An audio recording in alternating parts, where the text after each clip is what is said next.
So, international footy is coming our way next weekend. The Australians are versing the Samoans in the first game of the Pacific Championship tournament. I'm really excited to see this tournament be put together for the internationals overall and see our game get put on the world stage. I'm really excited to see if this is a future stepping stone to making our international game so much better. But the one thing that did disappoint me, and the reason why I'm making this video today, is when I'm seeing all the different international squads come out and seeing all the potential players that I felt like in my head that could have got a shot at these teams and that, but came away with injuries and having to rest these games. And these games aren't that important comparatively to their NRL season or to other stuff.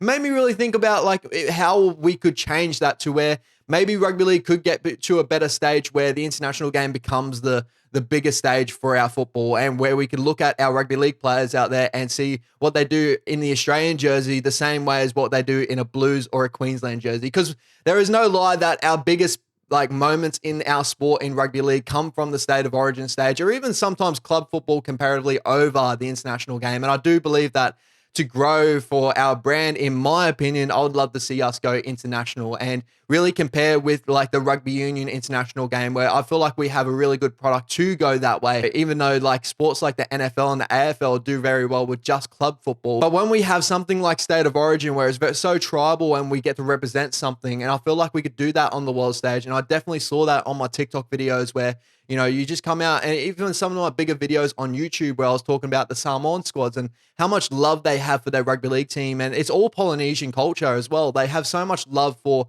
their sporting teams in general. And I feel like it's a big miss if the NRL miss out on biting into that market. I believe that we can maybe change our season around a little bit so we can incorporate more international football and really grow the game in a better way. 17 games would be absolutely amazing, I believe, for the NRL season. You'd see a lot more better performances, especially coming towards the end of the season. You put state of origin maybe at the end of the season. I've heard people say that before. And think about the state of origin now having all the best players that they can. Because I remember this year, obviously, you know, injuries, you can't really take away injuries sometimes, but sometimes maybe if you shorten the games, we could see the best of the best on that stage more than not. So like players like Nrl that have missed out on pretty much a couple of years straight now, he could have possibly had some time to rest up, get his body right, you know, have a shorter season with NRL and play state of origin and get put on the world stage. You know, players like Tommy Turbo that have struggled with injuries could be playing more better games in state of origin than maybe playing in the Kangaroos squad. Like Latrell's missing out on Kangaroos as well. So earlier on in the season, I just remember every game was, this is the most amazing season to start the season. Then when we start to get to the middle part, with the middle part of the season, around that state of origin vibe and that,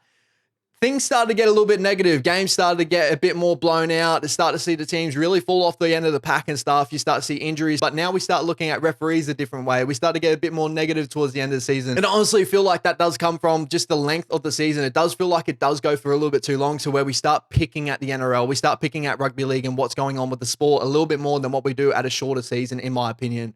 And I believe that can change if we do shorten the season. We see a bit better quality of football, maybe a better quality of refereeing due to the smaller amount of games, and that in those sort of stages, maybe it could go the opposite way. Who knows? Because I feel like maybe they just need to pick up their acts in certain moments. But I believe there is a give and take. I believe the longer the season goes, the more people are getting fed up with certain calls and that. So we start talking about it a little bit more and it starts coming up to a head. So maybe there's other things that can really help out the NRL overall with the shorter season. But I'm going to be completely honest with you. Do you think that is actually going to happen? Of course not. I think there's too much money. There's too much traditionalism inside the game at the moment to where it does hold us back from evolving in these sort of moments. There is obviously systems in place like the TV rights that they have with Foxtel and all that sort of stuff that's really got to change around. So a lot of money does come out of the game. It's really hard to really go to the TVs and go, TV producers and all that sort of stuff, and go like, we want to give you a shorter season, but also the most highest quality game during that season, where they're going to turn around and go, well, we're feeling like we're losing out on a lot of our bang for our buck. But if you actually look at business these days, the way everything is sort of going is the shorter attention spans humans are starting to get. And unfortunately, that seems to be the way everything's going. People love shorter content on YouTube. People love shorter content on TikTok. That's just the way things are going. Maybe this could be a way that we could look at changing the NRL season and really improving our product and put ourselves on the international stage as a sport. Do we really want to be on our international stage as a sport? That really comes down to us as a sport in general. It's just a couple of view sets on where I feel like that we could grow and we could become a better sport in general. But that's just my view set anyway. Hope you guys enjoyed the video. Please make sure you like, subscribe if you do, and put in the comment section down below what your thoughts are overall on the season, your thoughts are on the actual squad list that have all come out. I feel like the reason why I did make this video, I was a little bit down on the Fijian team in a way because I do feel like there was a lot of players that were missing out there that could have really helped that Fijian team to be really competitive in a lot of big games because their backline is absolutely amazing. I honestly do believe.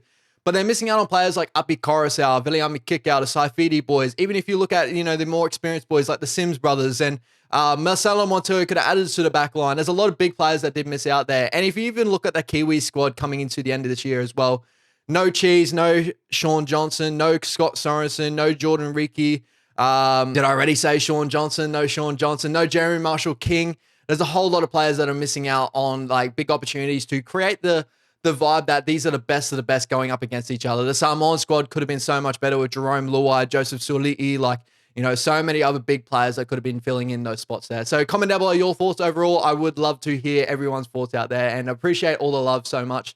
You guys have been amazing. Thank you so much. Peace out.